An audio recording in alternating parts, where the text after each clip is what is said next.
ನಮಸ್ಕಾರ ನನ್ನೆಲ್ಲ ಪ್ರೀತಿಯ ವೀಕ್ಷಕರಿಗೆ ಐಶ್ ರೆಸಿಪ್ಸ್ಗೆ ಸ್ವಾಗತ. ಇವತ್ತಿನ ವಿಡಿಯೋದಲ್ಲಿ ಕೇವಲ 4 ಪದಾರ್ಥಗಳನ್ನು ಬಳಸಿ ಹೋಟೆಲ್ ಸ್ಟೈಲ್ನ ಸಾಫ್ಟ್ ಅಂಡ್ ಸ್ಪಾಂಜ್ ಸೆಟ್ ದೋಸೆನ ಯಾವ ರೀತಿ ಮಾಡೋದು ಅಂತ ತೋರಿಸ್ಕೊಡ್ತಾ ಇದ್ದೀನಿ. ವಿಡಿಯೋನ ಸ್ಕಿಪ್ ಮಾಡದೆ ಕೊನೆವರೆಗೂ ನೋಡಿ. ಬ್ಯಾಚುಲರ್ಸ್ ಅಂಡ್ ಬಿಗಿನರ್ಸ್ ಕೂಡ ತುಂಬಾ ಈಸಿಯಾಗಿ ಮಾಡ್ಕೋಬಹುದಾದಂತ ರೆಸಿಪಿ. ನೀವೇ ನೋಡಿ ಎಷ್ಟು ಸಾಫ್ಟ್ ಅಂಡ್ ಸ್ಪಾಂಜಿ ಆಗಿದೆ ದೋಸೆ ಅಂತ.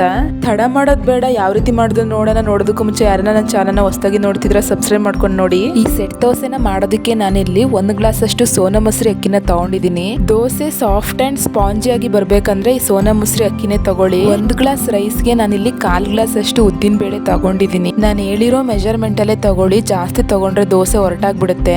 ಈಗ ಇದಕ್ಕೆ 1 ಟೀ ಸ್ಪೂನ್ ಅಷ್ಟು ಮೆಂತೆ ಕಾಳನ್ನ ಸೇರಿಸ್ತಾ ಇದ್ದೀನಿ. ಮೆಂತೆ ಕಾಳು ಸೇರಿಸೋದ್ರಿಂದ ದೋಸೆಗೆ ಒಂದೊಳ್ಳೆ ಕಲರ್ ಕೊಡುತ್ತೆ. ಈಗ ಇದಕ್ಕೆ ನೀರನ್ನ ಸೇರಿಸಿ 2 ರಿಂದ 3 ಟೈಮ್ ಚೆನ್ನಾಗಿ ವಾಶ್ ಮಾಡ್ಕೊತಾ ಇದ್ದೀನಿ. ವಾಶ್ ಮಾಡ್ಕೊಳ್ಳೋದ್ರಿಂದ ಇದರಲ್ಲಿ ಏನೇ ಡಸ್ಟ್ ಇದ್ರೂ ಕ್ಲೀನ್ ಆಗುತ್ತೆ.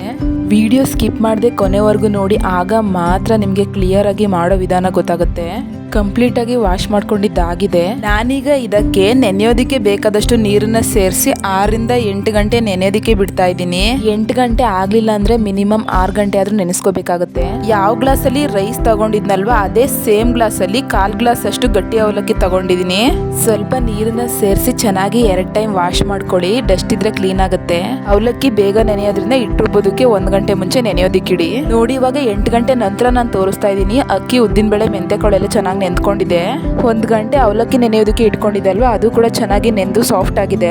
ಈಗ ಎಲ್ಲ ಚೆನ್ನಾಗಿ ನೆಂದಿದ್ದಾಗಿದೆ. ಈಗ ಮಿಕ್ಸರ್ ಜಾರಲ್ಲಿ ರುಬ್ಕೊಂಡು ಬರೋಣ. ನಾನೀಗ ಇದಕ್ಕೆ ಅಕ್ಕಿ, ಉದ್ದಿನ ಬೇಳೆ, ಮೆಂತೆ ಕಾಳನ್ನ ಅರ್ಧದಷ್ಟು ಸೇರಿಸಿದ್ದೀನಿ. ಇದ್ರ ಜೊತೆಗೆ ನಾನು ಅವಲಕ್ಕಿ ನೆನೆಸಿ ಇಟ್ಕೊಂಡಿದ್ನಲ್ವಾ ಅದನ್ನೆಲ್ಲದನ್ನು ಕೂಡ ಸೇರಿಸ್ತಾ ಇದ್ದೀನಿ. ಸೆಟ್ ದೋಸೆಗೆ ಹಿಟ್ಟು ಸ್ವಲ್ಪ ಗಟ್ಟಿಯಾಗಿ ದಪ್ಪನಾಗಿ ಇರಬೇಕು. ಸ್ವಲ್ಪನೇ ನೀರು ಸೇರಿಸ್ಕೊಂಡು ನೋಡ್ಕೊಂಡು ರುಬ್ಕೊಳ್ಳಿ. ಇಡ್ಲಿ ಹಿಟ್ಟಿಗೆ ರುಬ್ಕೋತೀವಲ್ವಾ ಆ ಹದದಲ್ಲಿ ರುಬ್ಕೊಂಡ್ರೆ ಸಾಕಾಗುತ್ತೆ. ದೋಸೆ ಸಾಫ್ಟ್ ಆಗಿ ಬರ್ಬೇಕಂದ್ರೆ ಹಿಟ್ಟನ್ನು ಕೂಡ ನಾನು ತೋರಿಸ್ತಿದ್ದೀನಿ ನೋಡಿ, ಕೈಯಲ್ಲಿ ತೆಗೆದು ಈ ರೀತಿ ಸಾಫ್ಟ್ ಆಗಿ ರುಬ್ಕೊಳ್ಳಿ. ರುಬ್ಕೊಂಡಿದ್ದಾಗಿದೆ. ನಾನೀಗ ಇದನ್ನ ಒಂದು ಪಾತ್ರೆಗೆ ಟ್ರಾನ್ಸ್ಫರ್ ಮಾಡ್ಕೊತಾ ಇದ್ದೀನಿ.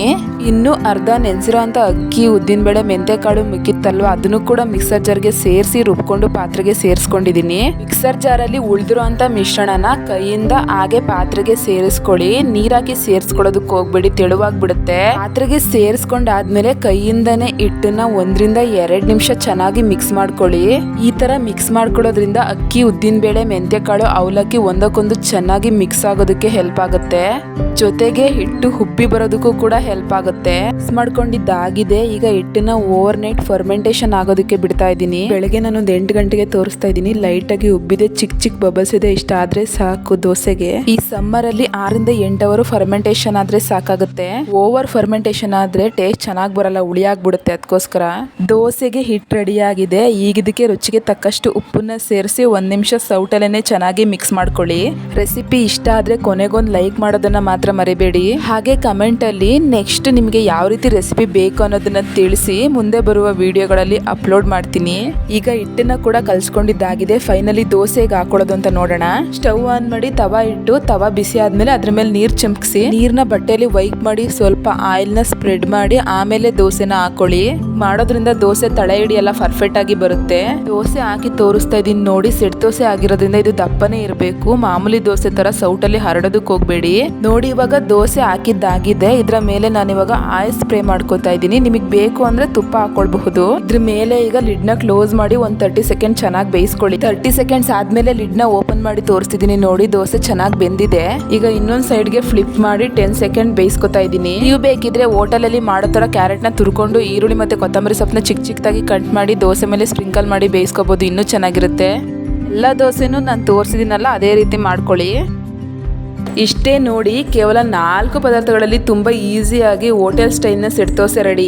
ಇನ್ ಮುಂದೆ ಈ ಸೆಟ್ ದೋಸೆ ತಿನ್ಬೇಕು ಅಂದ್ರೆ ಹೋಟೆಲ್ಗೆ ಹೋಗೋ ಅವಶ್ಯಕತೆ ಇಲ್ಲ. ಮನೆಯಲ್ಲೇ ಬೇಕು ಅನಿಸ್ದಾಗೆಲ್ಲ ಈಸಿಯಾಗಿ ಮಾಡ್ಕೊಂಡು ತಿನ್ಬಹುದು. ಹೋಟೆಲ್ ಸ್ಟೈಲ್ ಮಸಾಲೆ ದೋಸೆ ಮಾಡೋದನ್ನು ಕೂಡ ನನ್ನ ಚಾನಲ್ ಅಲ್ಲಿ ಅಪ್ಲೋಡ್ ಮಾಡಿದ್ದೀನಿ. ಡಿಸ್ಕ್ರಿಪ್ಷನ್ ಅಲ್ಲಿ ಲಿಂಕ್ ಕೊಟ್ಟಿರ್ತೀನಿ ನೋಡಿ. ಇದ್ರೆ ಇನ್ನು ಯಾಕೆ ವೇಟ್ ಮಾಡ್ತಿದ್ರ, ನಾಳೆನೆ ನಿಮ್ಮ ಮನೇಲಿ ಈ ಸೆಟ್ ದೋಸೆ ಬ್ರೇಕ್ಫಾಸ್ಟ್ ನ ಮಾಡಿ ಯಾವ ರೀತಿ ಬಂತು ಅಂತ ಕಮೆಂಟ್ ನಲ್ಲಿ ತಿಳಿಸೋದನ್ನ ಮಾತ್ರ ಮರಿಬೇಡಿ. ನೀವೇ ನೋಡ್ತಿದ್ರ ಅಲ್ವಾ ಹತ್ತಿ ತರ ಎಷ್ಟೊಂದು ಸಾಫ್ಟ್ ಆಗಿ ಬಂದಿದೆ ದೋಸೆ ಅಂತ.